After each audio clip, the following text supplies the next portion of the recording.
What's up, y'all? It's Evan. I'm back with another video. First things first, I gotta remind you that you are God, you are source, you are all that is. There's nothing that can stop you from experiencing what you desire to experience except for you. You have to accept those thoughts and beliefs, ideas for yourself to experience them. So the moment you let go of all that stuff that's been holding you back internally and you decide that you are in your desired reality, you have no choice but to experience it, okay?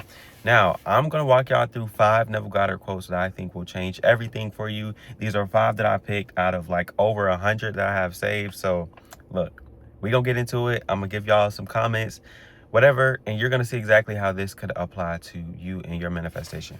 All right, so it says, if you are dissatisfied with your present expression in life, the only way to change it is to take your attention away from that which seems so real to you and rise in consciousness to be that which you desire to be. You cannot serve two masters. Therefore, to take your attention away from one state of consciousness and place it upon another is to die to one and live to the other. So, I hear this all the time. You cannot serve two masters. And what it means is you can't be in a state of having what you want and then go to, I don't have what I want, and expect everything in your life to go the way that you want it to. Like, you can't sit in two chairs. You can't serve two masters. You're either having what you want or you don't. When you don't, that's when you start seeing things that you dislike, things that you don't agree with, things that you aren't trying to manifesting the undesired reality instead of your desired reality. Okay, so make sure that you're choosing and you're deciding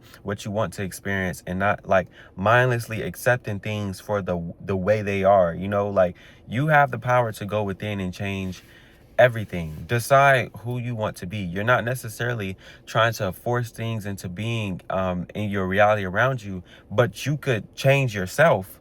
And once you change yourself, that's when reality around you changes. You don't have to worry about the outside. You need to worry about what chair you're sitting in, what state you're deciding to be in. All right. So number 2, second quote. In defining your objective, you must be concerned only with the objective itself. The manner of expression or the difficulties involved are not to be concerned by you. So in other words, choose your state and don't worry about the how hard it is, or this or that or that. All of those are just beliefs to hold you back from getting to where you want to be. All right, it's that programmed BS that's been pushed into your head. It's hard, or it's going to take a long time, or because of this past, or because of that future, whatever it is. Okay, it's not real. You're creating it in this moment. If you're creating it in this moment, that means it applies to you right now. It doesn't have to apply to you right now, though. You could completely change that. So all the it's hard, or it has to be this way, or I have to take this step or that step, doesn't have to be that way. The how is not your problem to worry about. You go straight to the end. Now, if you make the how your end, then that's what you're going to manifest. You're going to manifest how hard it is. You're going to manifest this long journey and this long process when you could really just go straight to the end and allow the how, the difficulties, all that other stuff to be taken care of, okay? I say difficulties because he said it, but there's no such thing as difficulties. You have to decide that it's difficult to experience that reality for you, okay? All right, next thing. And I want to add this too. When sometimes people talk about processes and they talk about even things that you've done to get to where you want it to be, you know, and they look at it as hard, they view it as hard, but you know, sometimes you don't even view it as hard. Like me posting these YouTube videos every single day, I don't view it as hard. I actually enjoy doing this, but somebody that is a bit more not as like creative, they don't like to do the creative work and stuff like that, or you know, they prefer to be behind the camera, you know, do like the editing or do like the scripting of videos, they probably wouldn't enjoy this. That's why it's like, you shouldn't adapt what other people say. You shouldn't take on what they say and just decide, oh yeah, that's going to be the truth. You know, it's actually going to be hard to post a video every day, when I mean, I like posting videos. You know, it's not going to be hard for me. I actually enjoy it, you know.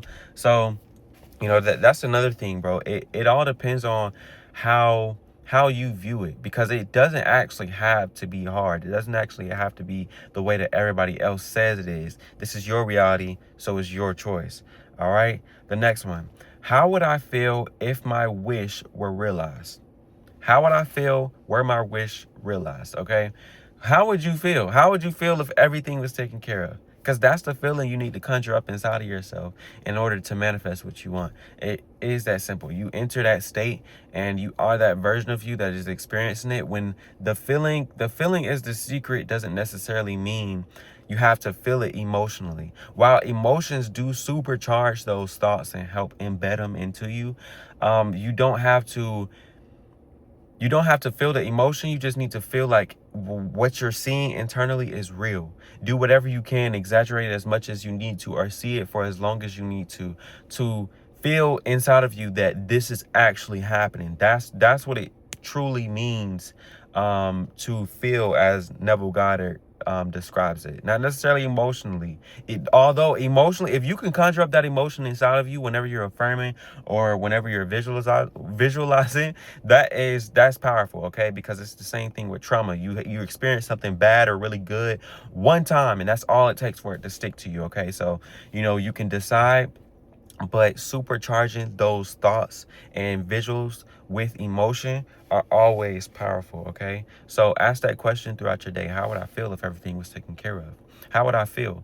Make it feel as real as possible inside of you and watch it manifest, all right? Next thing, in my Father's house are many mansions. If it were not so, I would have told you. I go to prepare a place for you. And if I go and prepare a place for you, I will come again and receive you unto myself, that where I am, there ye may be also. Okay. John 14:2-3. Okay. So I'm pretty sure y'all have heard this quote before, but in my Father's house, there are many mansions. There are many states of beings that you could live in, dwell in, inside of your internal reality, all right? So it's up to you to choose that state. And the moment you choose that state, then it has no choice but to manifest in your reality. But you have to choose the mansion. It's just like you can't sit in two chairs at once. You cannot be in two different states at once, all right? You have to continuously choose that and choose that and choose that every single time it comes to your mind, because that's who you are now. You're not going back to the old you and then trying to go back and manifest. Like, no, it's all happening right now. So the moment you think about it right now, you're experiencing it right now. I'm there right now, over and over and over again, until I'm actually there in the 3D. All right. Yeah, I need you to be so locked in with the internal reality that it feels like externally it's happening too. Like, it's so many times where people manifest these different things and they go and they're like, well, I was excited, but it felt like it happened already. Like it already felt like it happened because I've seen it so much inside of me. Like, so that's how I want it to be. I want it to be so real inside of you, to where there is literally, you're riding a thin line of being delusional, completely crazy. But if that's what it takes, do it, bro. Because, well, what do you have to lose, All right, so the fifth one, this is the last one, all right? The rich man, poor man, beggar man, or thief are not different minds, but different arrangements of the same mind.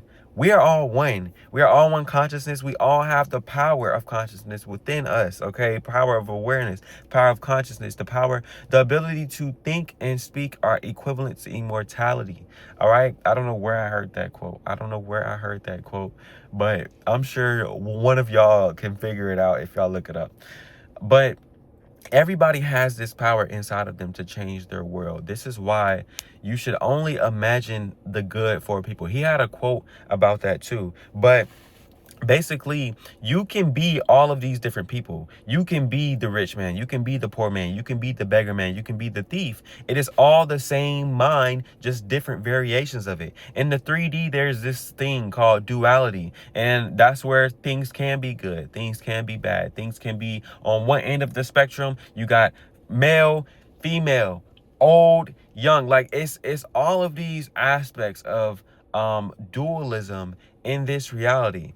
And you can be in each and every single one of these aspects the moment you decide that you are there. You place your mind in that state and create that reality for yourself. That duality doesn't exist on any other plane. Like, you can experience any different thing at any moment when you go into your mind, or as the spiritual version of you. Okay, you don't have to worry about that on the other side. That's why it's so important to practice choosing what you want, being in a state of not being dual, because when you go within, you cannot sit in two chairs. There's no such thing as, you know, the dualism of I have to be young, or I have to be old, or I have to be physical in this realm, touching, seeing, smelling, all that, if that makes sense. But you have to make the choice within. Okay, you've always been making the choice. Nothing has to be the way that they appear to be. I mean, you've created it in the first place. But yeah, well, let me go back to that quote. The rich man, poor man, beggar man, or thief are not different minds. They're all different states of being. It's one mind in a different state of being. They're different arrangements of the same mind, all right? Much like how different elements are different arrangements of fucking protons and neutrons. You know, like it's the same thing, bro. All right, but thank y'all so much for tuning into this video. I really appreciate y'all for tapping in. My email is gonna be linked down below. And I'm sorry y'all, I got a text. And I'll catch y'all in the next video. Peace out.